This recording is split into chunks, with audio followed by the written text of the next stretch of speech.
Well, less than 24 hours after the Fox Business debate wrapped up, and Senators Marco Rubio and Ted Cruz are getting high marks for both substance and style. Political reporting, Rubio and Cruz shine at fourth GOP debate. The Daily Caller declaring Cruz and Rubio win debate and foreshadow a coming clash.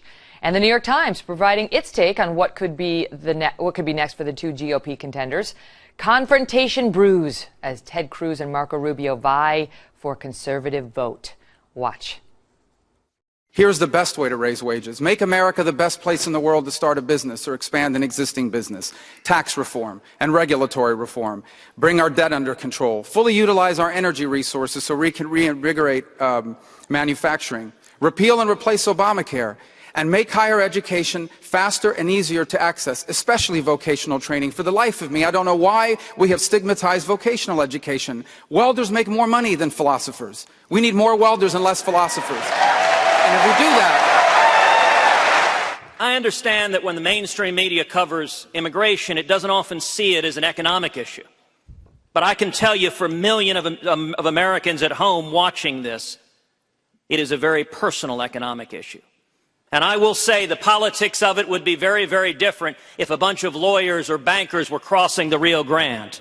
We can't even have an economy if we're not safe. There are radical jihadists in the Middle East beheading people and crucifying Christians. A radical Shia cleric in Iran trying to get a nuclear weapon. The Chinese taking over the South China Sea. Yes, I believe the world is a safer...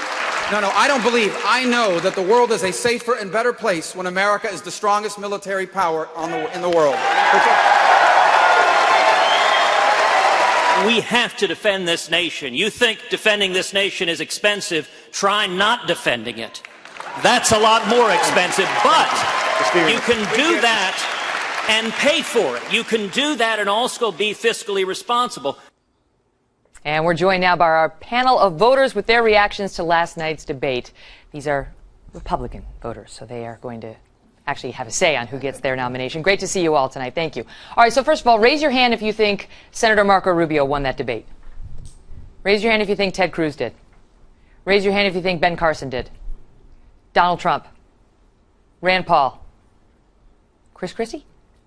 That was a trick question. He was in the undercard. All right, so a lot of Marco Rubio believers over here. Why? Well, I'll tell you, one of the things that really impressed me as a prosecutor about Marco Rubio is his attention to national security. And the answer you just showed, I mean, he cares about keeping our community safe. And you can't do that if you don't have a strong military. So at the end of the Rand Paul Rubio dust-up, as you put it last night, he really emerged as the winner because you can't justify in an age of terror not making sure we have a strong military, that our communities are kept safe. So let me ask you this. Rubio and Cruz have both been very smooth at these debates. You know, they're sort of slow and steady wins the race. That seems to be their approach. They have nice moments. They don't really, step in it too badly. But does that mean you're going to vote for them? Has that swayed anybody to say, he's a good orator, he's a good debater, and I was once leaning one way, but now I want to vote for him because he impresses me in the debates? Go ahead, Rocco. Yes, it made me look and think Marco Rubio speaks very well and Ted Cruz speaks very well, just like you said, good debater, good orator, but it didn't convince me to vote for them, though.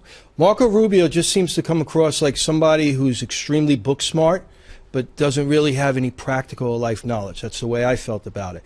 Cruz is a senator. He has no experience. He has good ideas, but Neil Cavuto brought up a very good point that I was thinking about watching him. He's disagreed with everyone. He's fought with everyone. We have that now in the White House. So what will he bring different to the White House? How is he going to get things done? You want somebody who's going to get along with others? Are you really a Republican? Yes, I am. But he will get along less than everyone else. Let's put it that way. Go ahead, Ethan. Well, Megan, look, I disagree with just about everybody on Marco Rubio. I thought he sounded like a third grader at a Christmas play with all the rehearsed lines. So it didn't sound genuine to me at all. Ted Cruz was a far better orator. He's a much better debater. Does that mean I'm ready to commit to anybody yet? Absolutely not. I agree. Go ahead. I disagree with Rocco a little bit about Ted Cruz. Although it's not his orating skills that really impress me. It's the fact that he does stand up to both parties. He's a principled man. He exhibits leadership qualities when he's at these debates. He did it the last time when he put the moderators in check. And those are qualities we need in a leader. I need somebody who's going to say, these are my principles, and I will stand behind them. Marjorie, go ahead. I wasn't looking for oration. This was a policy-oriented debate, and frankly, I wasn't convinced about Ted Cruz's idea of reducing the Department of Commerce. Who'd you Really? like? Twice. He wants Twice. to, He he wants to hired eliminate them twice. twice. He told us later that he meant to say Department of Education the second time. But who did you like last night? I mean, I like Rubio. I liked Rubio from the beginning. I like Rubio now, but I was really, really listening for tax reform, foreign policy. I don't really care about speech anymore. What are these people going to do? They have to face Hillary in a few months. Anthony, go ahead. I think Cruz, hands down, the more he speaks, the smarter he is, that we can see it coming out of him. And as a single-issue voter, Cruz is all I have. What's your issue? Second Amendment, all the way. And Cruz is the And he's man. your favorite. Yes. Go ahead.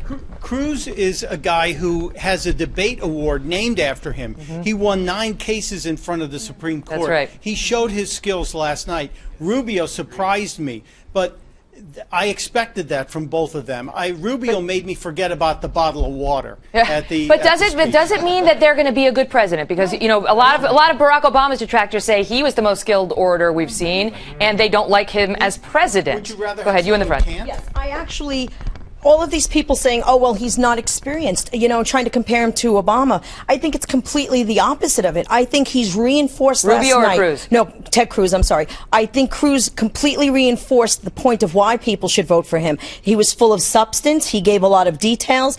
And there's that fire. We need a fighter who's going to say, you know what, to the establishment and Speaking of fire. Yes. Did anybody think Jeb Bush won the debate? No. Oh, Worse. look, Worse. John is back. John, why?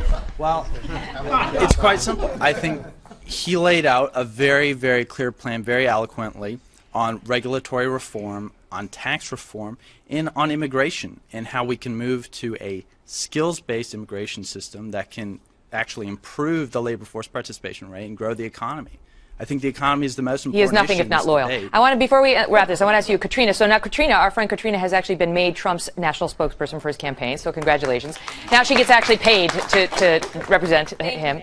But so I know you kind of have to say that you thought he won. But specifically why? Because he wasn't as big a factor in this debate. Well, and I think that's a good thing. He doesn't really have to be, does he? I just heard everybody talk about the reasons why being a great orator with no experience, is that a good thing or a bad thing? You're talking about 2 lawyers who argue for a living, who try to convince other people that they are right. And Trump has been on top along with Carson because they are not your typical lawyer politician. And Trump held his own last night. I think he stood firm with immigration. That is a driving force in the party. And you can't have an honest discussion about the U.S. economy without addressing illegal immigration. And that is where we're going. We're going to that subject next. So stand by because we're much